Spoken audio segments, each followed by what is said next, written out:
So, The Black Phone is the latest horror film from Scott Derrickson. You remember you. Some people will probably know from like Doctor Strange, but he's also done a lot of horror films, like Sinister.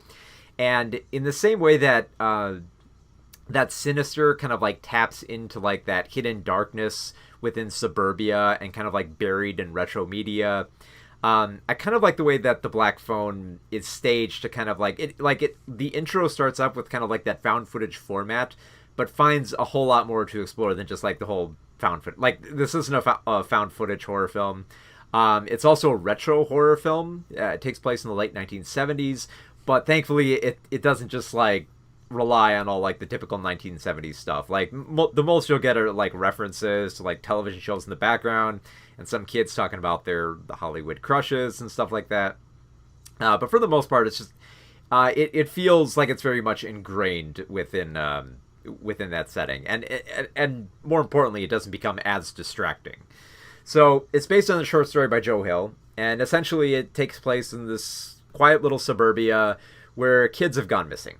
They've gone missing because of this person called the Grabber. Nobody has seen the Grabber. Nobody knows who he is. The most that they know is that, he pulls up in a van and grabs some kids. And they're never heard from or seen from again. It becomes a troubling aspect of this community. It even starts to scare a little bit the main character, Finney, young boy played by Mason Thames. So like, young, like tween around there. And basically, Finney he's having a tough life. Like nothing's going right for him. Like his single father is struggling for work. His single father beats his sister. He's beat up by the bullies at school. I mean, he tries to fight back, but just like he can't quite fight his own battles. So he doesn't have much hope when he becomes the latest victim of the Grabber. The Grabber, played by Ethan Hawke, who spends like most of the film just covered in a mask to like keep like that sinister edge to him, where you can't quite see his expression or quite understand what he's thinking.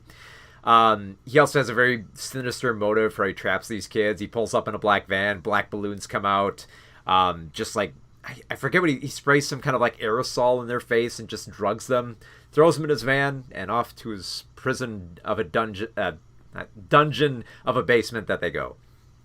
Thankfully for Finney, though, he's not alone, though. He actually has some help from ghosts of the dead kids who have been kidnapped by the Grabber.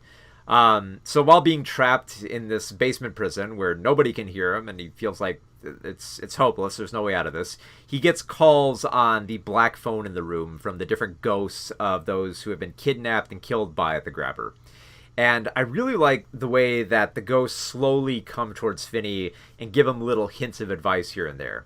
I also found it really interesting how the ghosts aren't entirely aware of the situation. Like, they exist as shadows of the past where even they can't quite remember their name or who they used to be. And like Finney is relying on all his knowledge of other kids that have gone missing to try to like piece together, like, oh, you're such and such. And the ghosts are like, oh yeah, I guess I am. And then they go on to giving him valuable advice, like, maybe try digging out through here, don't go up at this time don't go up if like the door's unlocked, that's a trap. Maybe try to get the window off here, maybe you can dig through the wall there, maybe dig a trap, maybe trap the Grabber. And I love the way that it kind of like builds up Finney's motivation to escape, and the tension just builds beautifully here. It feels like this premise could get old really quick, but I think the direction here really works to stage it perfectly. Like I love how we only get to see aspects of the ghosts here and there, and the few times we do see the ghosts, there's great blocking and there's great like use of like lighting and shadows, where sometimes when the ghosts are really trying to stress their point, like they're sucked off into the darkness, like they just got thrown into another universe. The way that they blend in with like the concrete and the shadows, the way that they just kind of like pop up here and there. Just great staging of that aspect. Ethan Hawke, terrifying in this role. I mean, of course, it'd be a little bit easier to do when you have like the creepy masks that he wears, which I found interesting that he switches them up between like different emotions. Even like the scenes where he's doing very little just are terrifying. Like the scenes where he's setting up a trap for Finney, like he's just Like there's a scene where like he unlocks the door and is just waiting for him at the top of the stairs, like with his shirt off and a belt, just ready to deliver torture, and it's just so creepy, especially for like a later scene where Finney actually tries to escape in that very room where the grabber has fallen asleep. The other thing I was surprised about this film that I actually really appreciated was the levity.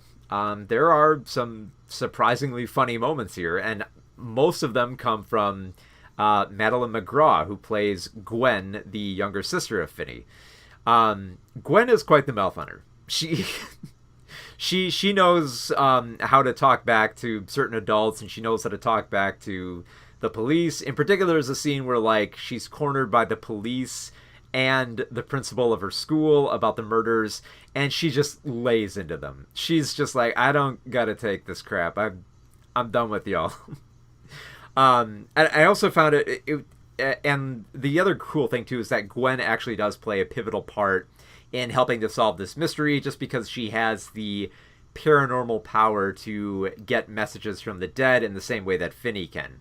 In the same way that Finney gets like calls on the phone from the ghosts, Gwen gets dreams where the ghosts are basically trying to lead her back to the grabber. And I love how like even Gwen like gets angry with like the very like cryptic nature of these ghosts, where she's like, at one point she believes like it's Jesus giving her this information, and she's like, Jesus, what the hell? Come on. Why are you being so cryptic about this? My brother's gonna die. I'm not playing around here. Great moments of levity there. Also, the grabber apparently has a brother in this film called I don't think he has. I think his name is like Max, but he's played by James Ransom, and he offers like the perfect. He's a conspiracy theory nut who, like, the grabber, I think, isn't worried about him spilling the beans, just because Max is so crazy, and his few conspiracy theory moments are just so perfectly timed that even when it's revealed that he is the brother of the grabber, it's a bit of a surprise. So it's like you get this funny bit of like, like this conspiracy theory nut, and then we're kind of led back to, oh no, this is actually transitioning into a darker aspect of the grabber. And really, so much of this works with just building the tension that it's a lot of people are going to say this too. This is a big crowd pleaser film. It's a crowd pleaser film in the sense that the audience is really going to get engaged here. And I used to always equate this to like to a subgenre that I would call roller coaster horror, where it's not really that scary and it's really not that effective. It's really not that engaging of a story, but it builds up with like the jump scares and all that, where people get really engaged and they start freaking out at the screen, and I always love seeing that in horror films. And The Black Phone feels like it's a perfect mixture of both. Like, it's a genuinely scary film where you are kind of on the edge of your seat, and at the same time you're also kind of rooting for Finney. Like, it builds him up as such an underdog that by the time it gets to the finale, like, do not be surprised if you hear cheering in the crowd. We're like, yeah, Finney, you fight back against that serial killer.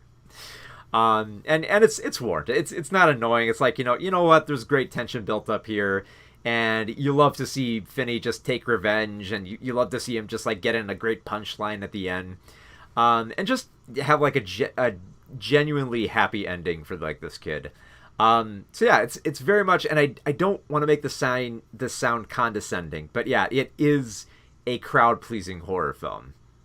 But a crowd-pleasing horror film with brains. It knows how to build up the tension here and how to stage the perfect amount of dark drama and like the paranormal and this serial killer aspect, and balance it all out with some levity and pepper in like a little bit of like the 1970s nostalgia. Just enough, not a whole lot, but just enough to give you a feel for the era. So it's such a perfectly balanced horror film, and it was so much fun to see this in the theater.